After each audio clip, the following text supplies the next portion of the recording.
দর্শক, আমরা মূলত হচ্ছে কুয়াকাটা সমুদ্র সৈকতের এই বালিয়াড়িতে হাঁটছি।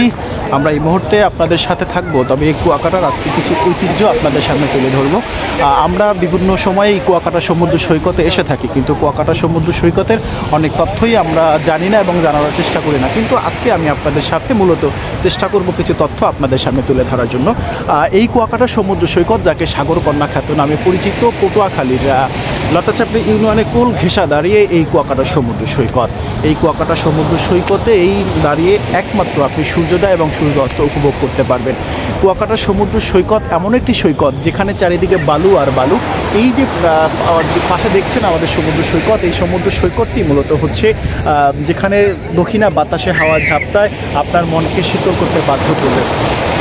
আপনি যতই মনে কষ্ট থাকুক না কেন, আপনি যদি কুয়াকাটা সমুদ্র সৈকতের এই বালিয়াড়িতে দাঁড়িয়ে থাকেন, তাহলে আপনাকে সুস্থ করতে বাধ্য এই সৈকত। দক্ষিণা বাতাসে, পশ্চিমে বাতাসে আপনাকে প্রাণ উজ্জ্বল করবে এই কুয়াকাটা সমুদ্র সৈকত। এই কুয়াকাটা সমুদ্র সৈকত মূলত হচ্ছে এটি বালুতে ভরা, অর্থাৎ চারিপাশে যত চোখ যতদূর যাবে নিঃসীম জলরাশি আর বালু যে চিকচিক করা, আপনাকে মন বাধ্য করতে ভালো করবে। এই কুয়াকাটা সমুদ্র সৈকতটি মূলত হচ্ছে 18 কিলোমিটার দৈর্ঘ্য। এই 18 কিলোমিটার দৈর্ঘ্য সৈকত আপনি যেখানে যান সব জায়গাটাই আপনাকে মনোমুগ্ধকর পরিবেশ আপনাকে দেবে। এই কুয়াকাটা সমুদ্র সৈকতটি মূলত হচ্ছে দীর্ঘদিন ধরেই মূলত হচ্ছে আমরা এই জায়গাটা দেখাচ্ছি, এবং এইখানে যে বিষয়গুলো থাকে সেই বিষয়গুলো আপনাদেরকে আমরা অনেক সময় বলে রাখি না। আসলে আজ থেকে 200 বছর পূর্বে এই রাখাইনরা মূলত এই কুয়াকাটা সমুদ্র সৈকতে আসার পর থেকে এখানকার মানুষজন মিঠা পানির সন্ধানে মূলত হচ্ছে কূপ খনন করেছে, সেখান থেকে মূলত হচ্ছে এই কুয়াকাটার নামকরণ করা হয়েছে।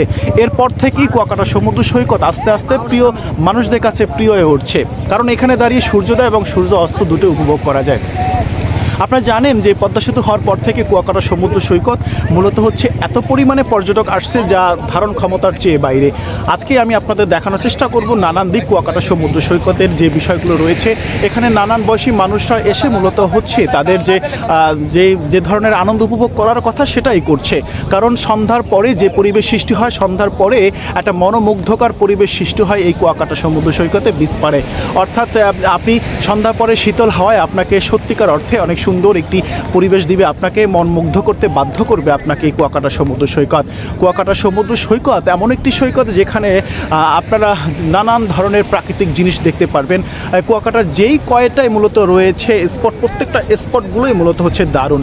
আমি আপনাদেরকে দেখানোর চেষ্টা করছি এই মুহূর্তে, যেহেতু একদম শান্তশিষ্ট একটি সৈকত আপনারা দেখতে পারবেন। যদিও এটা সৈকতের চেহারা না, এটা সমুদ্র সৈকতের চেহারা না, তবুও আপনাদেরকে আমি দেখানোর চেষ্টা করছি মূলত।